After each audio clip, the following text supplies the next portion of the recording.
안녕하세요. 지구촌교회 대학지구 반세호 목사입니다. 오늘은 고린도전서 11장 말씀을 같이 묵상하는데요. 11장에 보면 우리에게 좀 당황스러운 표현들이 좀 몇 개 있어요. 예를 들면 이런 거예요. 남자의 머리는 그리스도요, 여자의 머리는 남자요, 그리스도의 머리는 하나님이신 것을 여러분이 알기를 바랍니다. 11장 3절 말씀인데요. 이 말씀 들으면 우리 여성들 굉장히 불쾌하죠.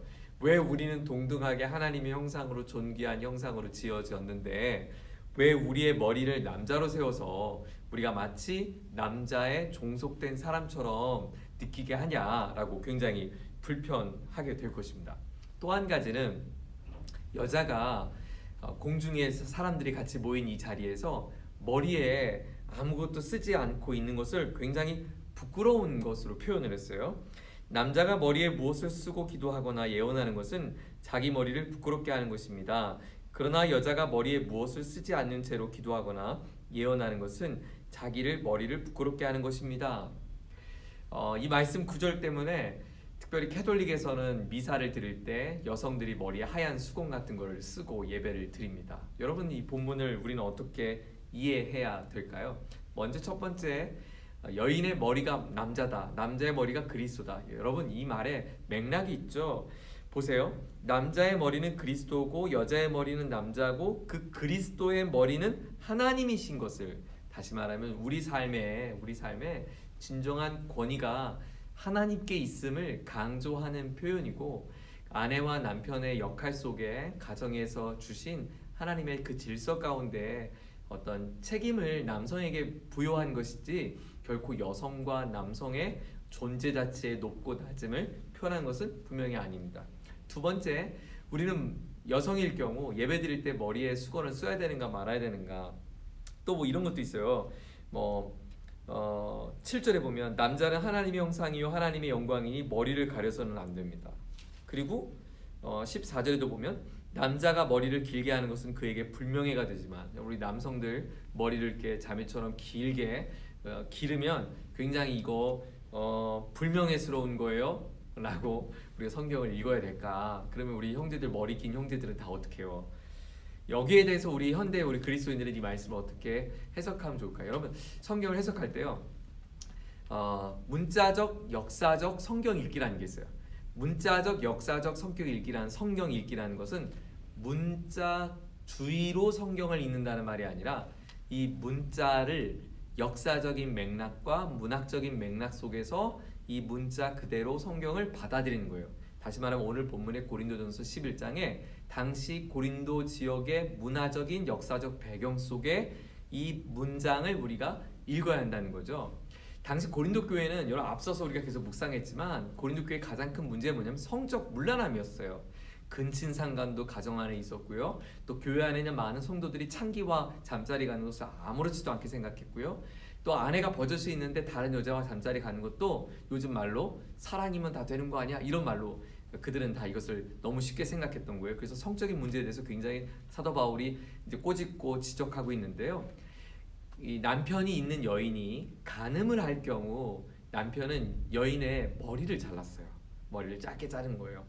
머리를 짧게 자르면 머리를 길 동안은 이제 다른 남자, 외간 남자를 만날 수 없잖아요. 그래서 간음한 여인에게 당시 가정의 어떤 처벌이죠. 그것이 아내의 머리를 짧게 자른 게 있었고요. 또 한 가지는 그 앞서 소개했던 창기들, 이 창기들은 단순한 그냥 몸을 파는 여인들이 아니라 성창이라고 해서 이거 하나가 종교 행위였던 거예요.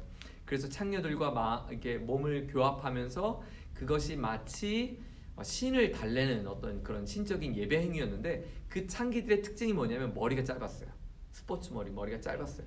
그래서 그 고린도 지역에 머리가 짧은 여인들은 이런 창기와 같은 여인이 아니면 간음하다 붙들려진 어떤 범죄 현장에 있는 그런 여인들, 그런 모습들. 그래서 머리 길고 짧음은 그냥 지금의 사회와 전혀 다른 아주 굉장히 중요한 문제였고요. 또 하나는 뭐냐면, 그들의 고린도 지역의 문화 중 하나는 뭐냐면, 공중에 모든 이렇게 많은 사람들이 있을 때 서로를 위해서 머리를 이렇게 가렸던 거예요. 마치 팔레스타인 지역에 지금도 중동 사람들이 얼굴을 가렸던 것처럼 자신들의 머리를 가렸던 것이 그 당시 사회의 문화였던 거죠. 우리가 지금 살아가는 사회에는 이게 머리를 가리는 문화는 아니죠. 서구의 사회에서는 좀 머리를 가리는 문화가 있었던 것 같아요. 영화 같은 거 보면 서구 영화 같은 거 보면 옛날 그 배경이 되는 그런 문화를 보면 이 창이 긴 모자를 자매들이 이렇게 멋있게 쓰잖아요. 이렇게 얼굴도 좀 가리고 그래서 파티나 특별한 자리에 있을 때 머리에 모자를 꼭 쓰죠. 남자들도 특별한 자리에 갈 때 정장은 이렇게 셔츠와 자켓을 입고 넥타이를 매는 게 정장이 아니고 모자까지 쓰는 게 가장 큰 정장이었죠. 이런 것처럼 그 당시 문화 속에 만약에 그것이 정말 예의를 갖추는 거라면 그래서 이렇게 미국 영화 같은 거 보면 옛날 미국 사회 그 교회 시골 교회 같은 모습 보면 가족들이 다 같이 그 긴 장의자 예배 드리면서 엄마가 꼭 이렇게 모자를 쓰고 멋있는 창이 큰 그 드레스 같은 거 입고 모자를 쓴 것을 보게 돼요. 그게 예의예요. 그런 예의 속에서 머리를 가리는 것은 가하지만 지금 우리가 살고 있는 사회에서는 머리를 이렇게 가리고 쓰는 것이 별로 중요하지 않죠. 여기 우리 중요한 한 가지를 발견하게 됩니다. 첫 번째는 우리의 인생의 질서, 바로 우리의 진짜 권위는 하나님께 있다라는 것을 말하고요. 또 한 가지는 저는 이걸 코람데오라고 생각해요.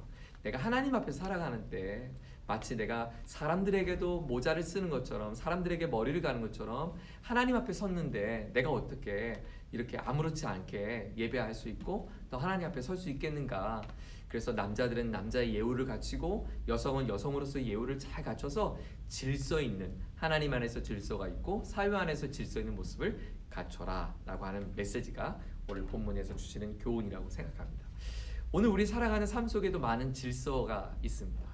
시간의 질서가 있고 또 물질을 사용하는 데도 질서가 있고 사람과 사람과의 만남 속에도 질서가 있고 예의가 있고 있는데요. 더 중요한 것은 나와 하나님과의 질서입니다.